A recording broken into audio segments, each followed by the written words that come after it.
clue who Veer Mahan is, because I don't watch Raw. I don't watch Monday Night Raw. I always have to ask it with a question mark. Okay, let's do this. Fixed Fate is going to be who is going to join us here in just a few. Jon Bessette. So let's do this. Let's call Johnny Boy, Johnny Bessette, Jon Bessette. This guy, this random guy, Jon Bessette. He is the Bessette of the man. He is a Bessette man. He's there to be Bessette. And he'll sit beside us and be Bessette. Or something. I don't know. I don't know what any of that means. I don't know what it means to play us out. As the great Bill O'Reilly would say. Bill O'Reilly. This man. This man, Bill O'Reilly. Okay. Let's do this. I'm going to see if I can get Johnny Bessette in here. He will be beside us. He will sit beside us. Or he will be set beside us or something. I don't know. I don't know. We will figure it out. But let's go to Jon Bessette. I am going to call Johnny Bessette. And we're going to see if we can... I got to ring the group. Because you got to ring the group. Whenever you do Skype calls, you have to ring the group. I always like to ring the group and see who the... And I believe we have Don Mazzella, IQ Rizzoli, and look at that. Don calling us from... I don't know. Is it New Jersey? Are you in New Jersey this week? No. We moved to Delaware. Moved to Delaware. IQ, yeah. He's chasing... We had a governor that said, if taxes are you concerned, New Jersey isn't the state for you. So we took him up on his word. Yes. That is fantastic. IQ, what do you think about Don packing up and just saying, screw the taxes, I'm moving? Treason. Treason. He's joining the leftists. He's joining the leftists. Hey, Jacob, you'll be happy to know. You know where I'm living? Just 5 minutes from where President Biden spends one quarter of his time, his home. I was going to make a Biden joke, but you pretty much just wrote the material for us. Somebody called you, Jiggy. I think that's great. I believe our guest is with us. John, can you hear us? Can you see us? It looked like he could see us. There we go. There we are. It took a second to set up. Look at that. Well, for whatever, Skype has decided it wanted to become Zoom, which I don't think is a good idea. But but we're here now. Our first guest is a musician, and he is with the band Fixed Fate. Jon Bessette is with us. I figured we would do something different today, and I wanted to get Don and IQ together with John because I always enjoy it when Don does interviews with non-political people. I don't know why. He always seems to pull some various things out of our guests. So, John, explain to me and the guys here a little bit about your band and how you got started doing music, and I know they'll have questions for you. Oh, sure. Well, I mean, I grew up playing, so it kind of obviously grows out of just childhood messing around. But I do everything solo at this point. It's I put it to tape, or not actually tape, digital, but I'll put down a guitar track and then sing something over that and kind of write the song as it goes. But it's sort of it's almost like a one-man band kind of project at this point. Eventually, looking to have people though. Okay. What kind? Well, Sorry, what kind of pardon music me. do you have? Yeah. What's that? Yeah. What kind of music do you play? Yeah.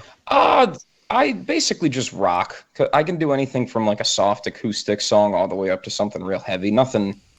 I'm not gonna be like screaming or anything like that, but anything up to the point before that. So I just say rock. What do you prefer? Live, definitely acoustic because it's easier. You honestly, you just kind of show up, plug in, and do your thing. It's not, you don't have to actually think too much. I recently have been writing a lot heavier stuff though. Well, before you go there, explain to me what acoustical means. I've seen that expression. You have to understand. Can't carry a tune, and I certainly can't play an instrument. Tried when I was a kid. But what is acoustical, and what do you mean by that? So basically, with an acoustic guitar, it's the sound comes more from the wood, so it's designed. You can play it without plugging it into anything. It's just you strum it out, and the vibrations go off the wood, and it makes it sound that way. Whereas if it's electric, you'd take the guitar, and it's more just like a solid piece, so it's not quite so loud. You plug that into an electric amp, and then make all kinds of. You can either play something that's real heavy, like a Metallica kind of sound, or something kind of soft. But acoustic basically means that it's unplugged. Well, I grew up in the era when they didn't plug in guitars. I even remember when the first those guitars were on the market. But in effect, you're going back to the old Western Western type of guitar, if I'm hearing you correctly.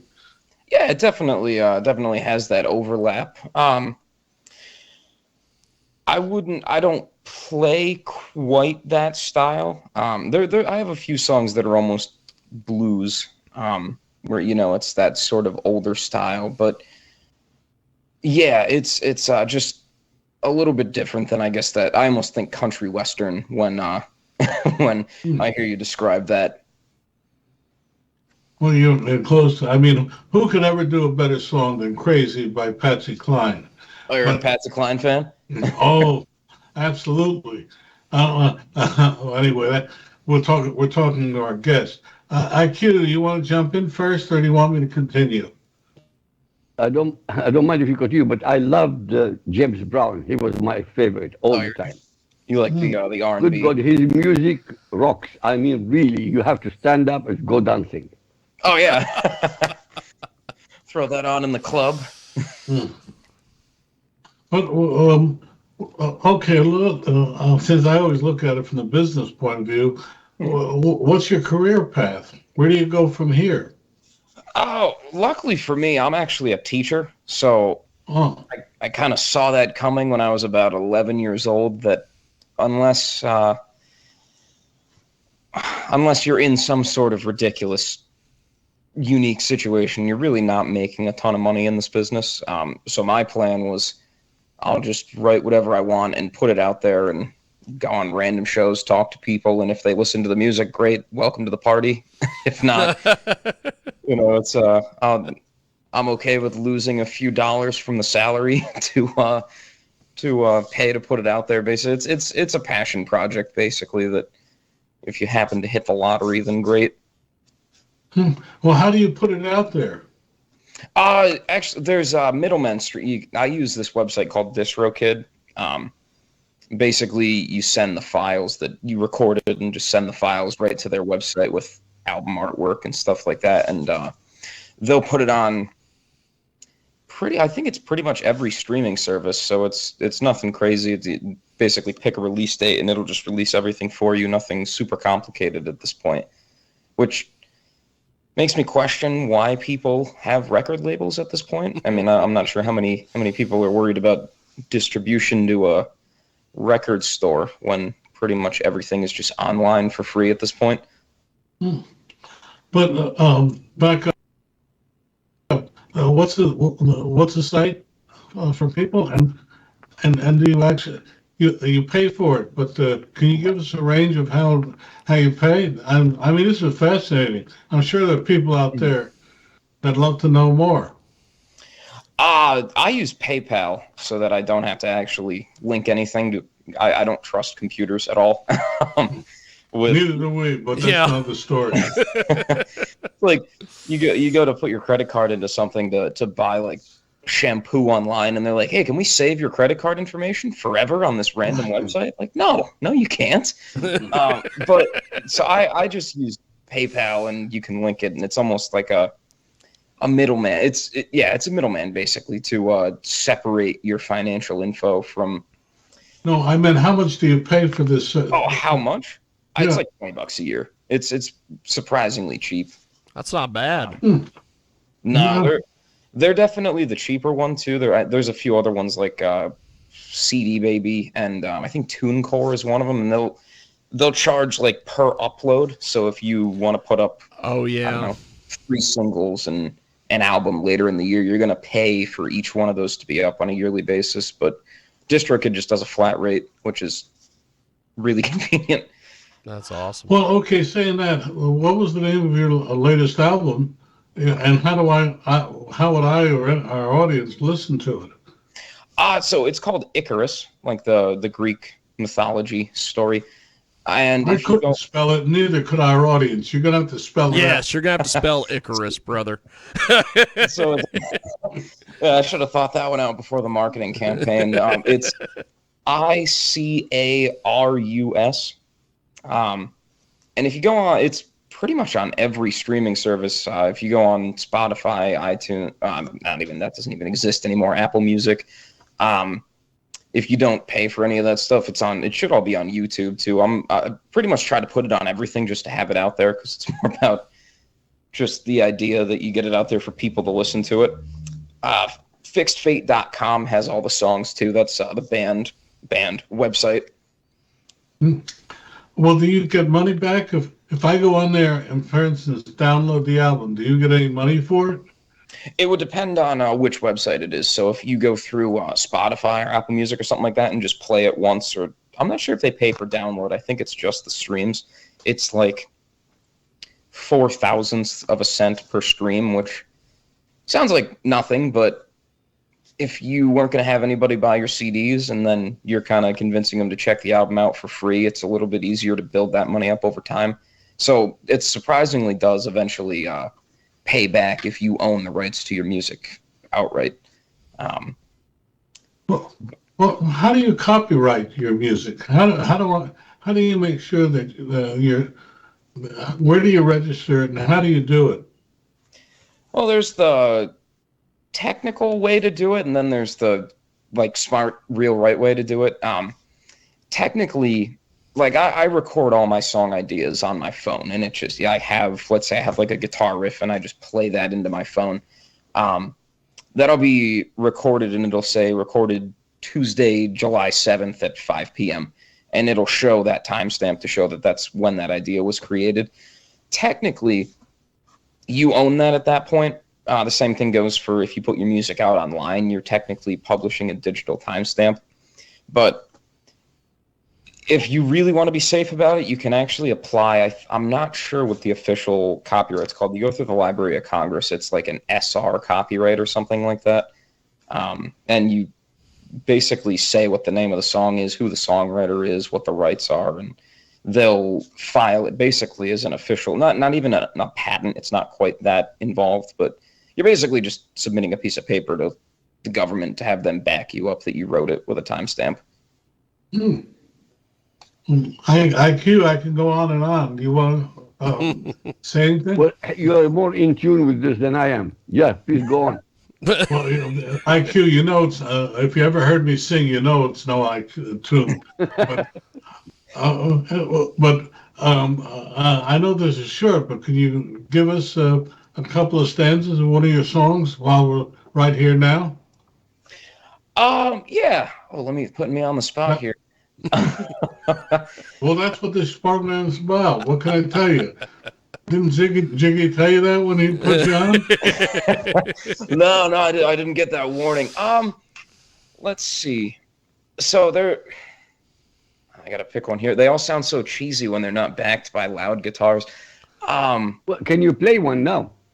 Yeah, here, I can grab a guitar. Give me 1 second. That would be Let's go awesome. for it. That would Come be on, let's awesome. go for it. We That'll have bail got me out here. we have got Jon Bessette with us today. He joins us live here in our broadcast. He's from the band Fixed Fate.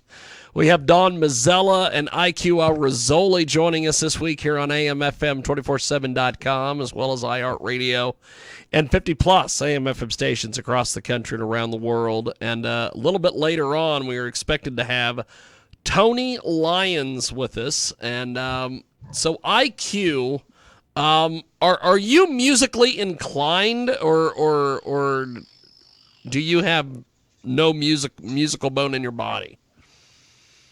No musical one, unfortunately, but I love listening to good music. It doesn't matter whether it's jazz, anything. If it sounds good, if I like it, why not? I love classical music a lot. That's awesome. That's awesome. I would have never pegged you for a classical music fan, IQ. On the contrary, because I am tuned to politics, classical music is the best. That's great. Well, as we know, Don has already stated he can't sing. What kind of music do you enjoy, Don? Everything stopped. Everything stopped with Frank Sinatra. What can I tell you? Old Blue Eyes, baby. Oh boy. No, you know, every once in a while on Sirius I hear like Patsy Cline and those. That's my music. What can I tell you? That's awesome. That's what I grew up with. John is getting ready. Let's listen. Yes, he is tuning up. Good. He is doing the old bar tune that I hear every once in a while, where they'll be like, we're playing everybody's favorite tune. Tuning. Let this be a lesson to you. From now on, whenever you do an interview, have it ready. Be ready to go, baby. Just in case I'm going to play live on the air. That's right. Actually, this is brand new. So technically, it's not even out there. It's not even out there yet. Is it copyrighted yet? It's recorded in my phone, so I hope. Okay. If not, this is where I'm going to be referring back to if I ever have to take it to Hey, court. that's fine. That $1 million payout. All right, let me try something here, and let me know if this is peaking.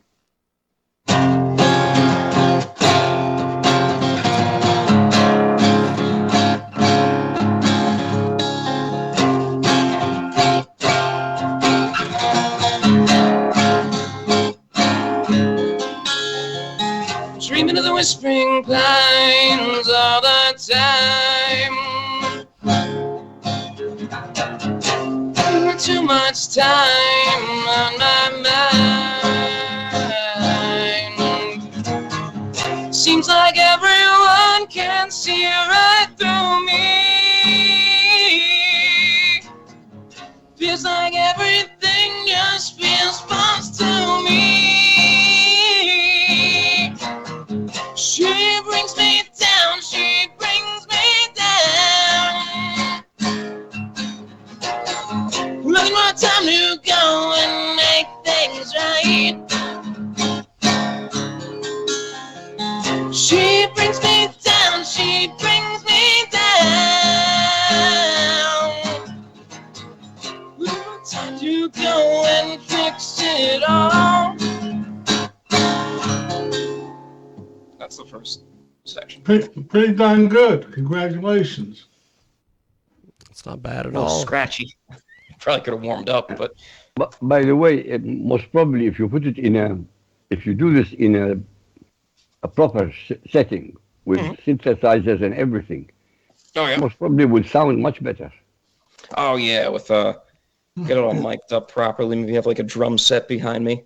Yes, definitely, and there's no question about it. I Wish you the best. I wish you the best. Yeah, it's a heck of a deal. We're simply trying to. I'm learning a lot. So- hope our audience is. Where do you live? Yeah. Where Where do you live? based, John? I'm from upstate New York. Oh, okay. And what do you teach? History. That's, Oh. That's a good subject. That's Yeah, awesome. I'm thankfully a fan. It's High it's school or acquired taste. in high school? Yeah, I do 7 through 12 actually. Boy,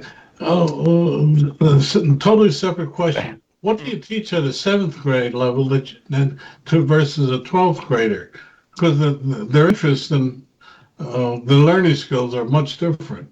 Oh, well, yeah, definitely. That ends up factoring in with the level of the content that we'll bring into. But seventh grade focuses a lot more on it's like part American history, part global, depending on which unit you're doing.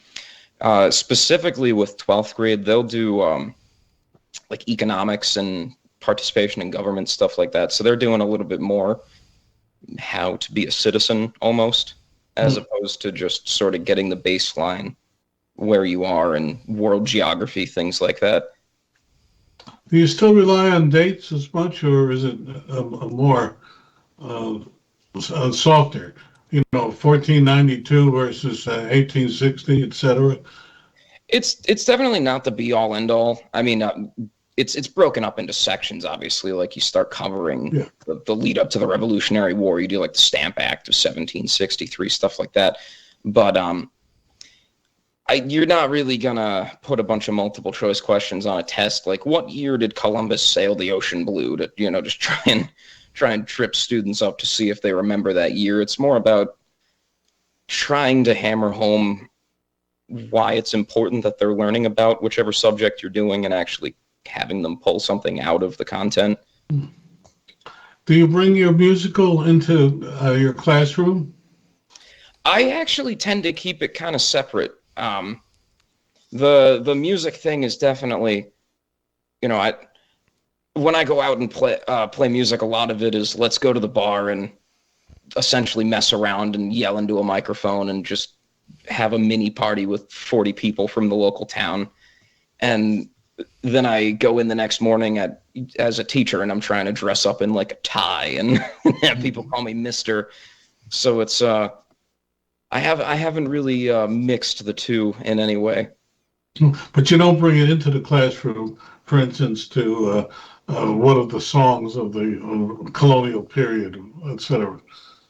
I'd probably show if there was audio out there. I don't think I would bring in a guitar and play in front of people. I feel like I would just feel goofy.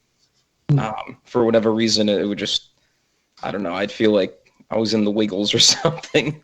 Like, That's awesome.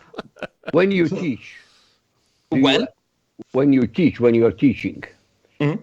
do you find that the students ask relevant questions or stupid questions? I'll be fair and say a mix. It's definitely gotten a little more lax in the schools the last 2 years for obvious reasons with everything changing, I'll say. I'm just gonna just plow right through that topic, but the students definitely don't have that. Like this is gonna sound like when I was a kid sort of thing going back here, but if a teacher told you to do something or like you got caught swearing or something, that was kind of a big deal. Like you'd probably go to the principal's office and your parents would definitely be taking something away at the end of the night. Like you'd be in trouble. There'd be consequence. This is like, it's just very different now. It's kind of hard to describe. It's almost like it's not as structured. I guess I'll put it as. Yeah. Be not a very- diplomatic. Somebody will be diplomatic because somebody will guarantee to see this program. Oh yeah, no, I mean, I pretty much anybody that works in the schools would agree with me on that one. It's definitely not as unified. I guess the structure and the rules aren't quite there anymore. So John, when you started teaching, what was part of the reason why you decided to go become a history teacher? Because you could have done all sorts of things in the teaching area. Why history? I was lucky enough to grow up in an area that has a ton of local history. I don't know if you've heard of Lake George, New York, but like a ton of stuff with the French and Indian War happened here. And then I went to college in Plattsburgh, and it's kind of the same thing for the War of 1812 up there.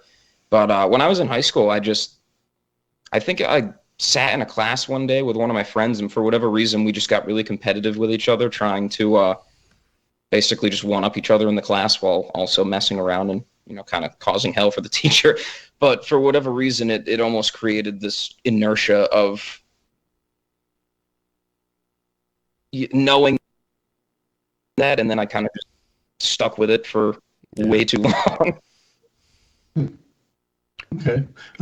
Can you give us the names of some of your other albums so people can hear them? Oh, yeah. So Icarus was my second record. My first was A Year in the North. It's a reference to going to Plattsburgh, actually. I'm going to plug real quick just because this Monday I'm finally recording a piano EP, which is it's very creatively going to be titled Black and White, but that should be out, I would say, by the summer based on the pace that it's going at. And I put out, this is a few years ago now, I put out an EP called Unplugged, which is, again, just kind of a basic name, trying to trick you with what to expect with the... Can you spell your last name for us? Yeah, it's Bessette. Bessette. Yeah. Is that a French name? It is French. I believe it's French-Canadian. Yeah, it sounds French. And his Basically, part the of only the French country. thing about me, but... Well, I'm going to ask you, curious, how did you manage to get on Jiggy's program? That's a real coup. That's a real coup. Hey, I've known Jon for a little bit, and I had him on the Sunday show, and fairly recently he popped up again, and I'm like, I gotta have him on with Don and IQ. I've got to get him on with these two. Jon, I'm very blunt. Are you about 26? 25. Those close. Hey, not bad, huh? Not bad, I guess. Hey, he and I will gladly trade ages with you. Oh, yeah? No, I'm happy with who I am. The older I get, I add another 2 years when they ask me how old you are. Oh, yeah? It shocks them because thank God, I look younger.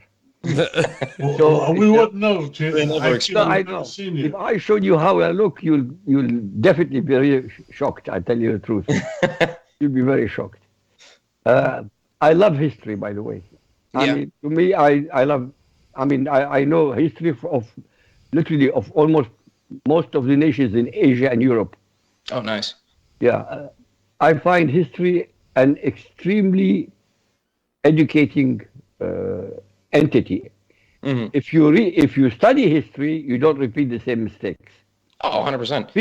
People make the same mistakes because they never study history, especially our politicians. Oh, yeah. Well, yeah. No, they're not. Most of them, I swear to you, they have no bloody idea of what history is all about. They don't even know the Constitution of the United States of America, although they are in Congress. I don't think they put that on the prerequisite when you sign up for the job, unfortunately. Yeah. Ask James. I know more about the Constitution than most Americans. Yeah. Most Americans haven't read it. Yeah. That's very true. Exactly. That's what I'm saying. Do you teach Constitution? It's it comes up especially in 11th grade. Really, you should honestly, because most Americans are indoctrinated not to study American history. Yeah. So Look, I'm the outside. You see, the advantage I have over you is nobody can touch me. In your case, if you say the wrong thing, as Don said, forever they will come hunting for you. I'm very blunt. I don't give a damn about anybody or anything. If I'm telling the truth, I don't care. Now, you really should teach Constitution. It's so important for young Americans. Yeah. Again, your albums, we're getting close to the end here, but I want to give you a chance for another plug. Okay. If you go on, I'm trying to shift away, but I do mostly Facebook live streams. So I don't know, is my name below me here on the Skype thing? Can people see that? So for It's not mine. no, you're. I'm eventually gonna shift away from this and hopefully do it off my website, fixedfate.com. But if you go to my Facebook page, I do live streams there. You can see basically all my shows. I just put them out for the assumption that you get more people on the internet than you do in person. So why not put it out there? So yeah, check that out, and that'll pretty much have everything. That fixedfate.com, and then go and look up the songs online. That's pretty much all I got for you. That's awesome. Wish you very well. Wish you success, really. Look, Thank you. you're definitely an intelligent. Yeah, you are a You're very focused. intelligent No, I'm not individual. giving you. I'm giving you the compliment because I'm telling you the fact. You are focused. And question about in my mind. Yep. Well, John, I appreciate you making time for us today. Thanks for coming on the program today because this has been fun. We got a guitar tune out of you, and we got a really great discussion. So thanks for doing this, John. Really appreciate it, brother. Oh, totally. take Thanks care. for having me. Definitely. Well, have yourself a wonderful day. Have a great day. Thank you, John. Success. There he goes, Jon Bessette. And we should be getting Tony Lyons here in just a few moments. But IQ, it's always interesting to change up the guests every once in a while. What did you think of John? He's a nice guy. He's good looking, by the way.